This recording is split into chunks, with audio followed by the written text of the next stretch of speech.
20 August 2025, 5 ভাদ্র 1432 এবং হিজরি 25 সফর 1447 হিজরি। আজ সত্য সন্ধানের নির্ভীক দৈনিক যুগান্তরের প্রথম পাতার মূল শিরোনাম লাল কালিতে ছাপা হয়েছে। পছন্দের তালিকায় যোগ্যরাই অগ্রাধিকার, ডাকসুতে 8 প্যানেলের লড়াই। ডাকসুর 28 পদের বিপরীতে 658 ও হল সংসদে 1427টি মনোনয়নপত্র বিক্রি।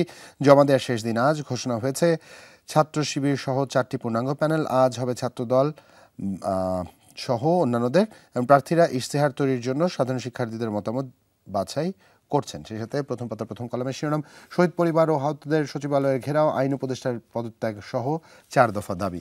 এবং অফিসার্স অ্যাড্রেসে সেনাবাহিনী প্রধান, সুষ্ঠু নির্বাচন অনুষ্ঠানে সরকারকে সহযোগিতা করবে সেনাবাহিনী। ফেব্রুয়ারিতেই নির্বাচন, এরপর বিদায় নেব সাংবাদিকদের আসিফ নজরুল। এবং নজিরবিহীন লুটপাট, ভঙ্গুর ব্যাংক খাত, হাসিনার 15.5 বছরে ঋণ কেলেঙ্কারি পাচার। এখানে চুম্বক অংশে তুলে ধরা হয়েছে, বিস্তারিত পড়ে দেখতে পারেন। এবং জুলাই সনদের 3 দফায় আপত্তি বিএনপির, স্থায়ী কমিটির বৈঠক। এবং 2 সপ্তাহের মধ্যে ট্রাম্প পুতিন জেলেনস্কি বৈঠক। শর্তহীন আলোচনায় রাজি ইউক্রেন।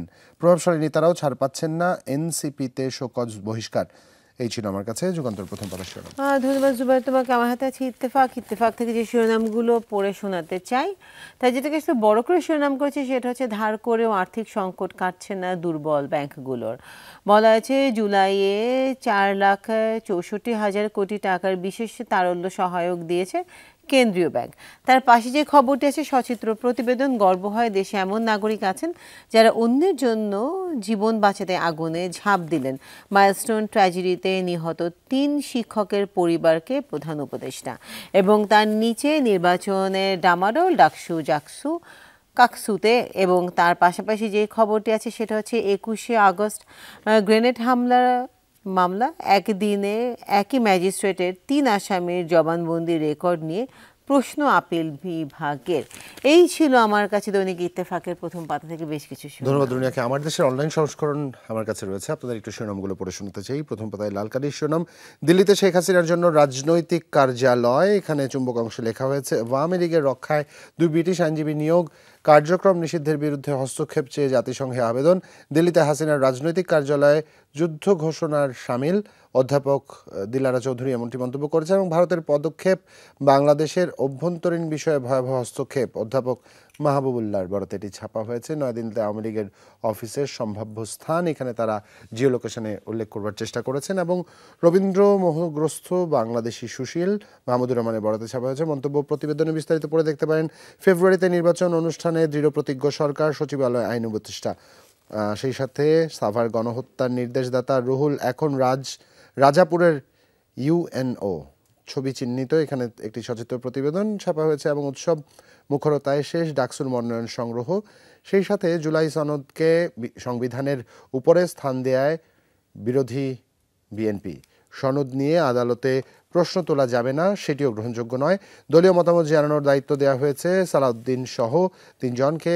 নোট অফ ডিসেন্ট দেওয়া 2 মৌলিক প্রস্তাবে ছাড় দেওয়ার আভাস। সেই সাথে পার পেয়ে যাচ্ছেন আওয়ামী মদতপুষ্ট বিচারকরা। গণঅভ্যুত্থানের 1 বছর, তদন্তে নেই অগ্রগতি। এই ছিল আমার কাছে আমার দেশের প্রথম পাতা সবকটি শিরোনাম।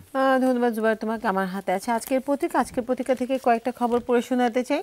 সেটা হচ্ছে, প্রকল্পের 9/6 লাগাম টানার চেষ্টায় সরকার, এটাকে তারা আসলে প্রতিবেদন করেছে। এবং উচ্চ পর্যায়ের কর্মশালা এখানে তারা বলেছেন। তার পাশে যে খবরটি আছে সেটা হচ্ছে ডাকসু নির্বাচন, প্যানেল দিল প্রগতিশীল বাম জোটও। এবং তার সাথে 3 জনের ছবি দিয়ে লেখা হয়েছে, গুপ্ত সংগঠন শিবির নেমেছে অপপ্রচারে, বলেছেন আবিদুল ইসলাম খান। এবং তার পাশে পরিবেশ খুবই ঘোলাটে, আমরা শঙ্কিত, বলেছেন মেঘমোল্লার বসু। এবং তারপর ডাকসু হবে সবার, কোনো দল বা বর্গের নয়, সাদিক কায়েম। এবং তার নিচে যদি দেখি, তার মধ্যে যে খবরগুলো আছে তার মধ্যে দরপত্র জটিলতা সংকটে প্রকট।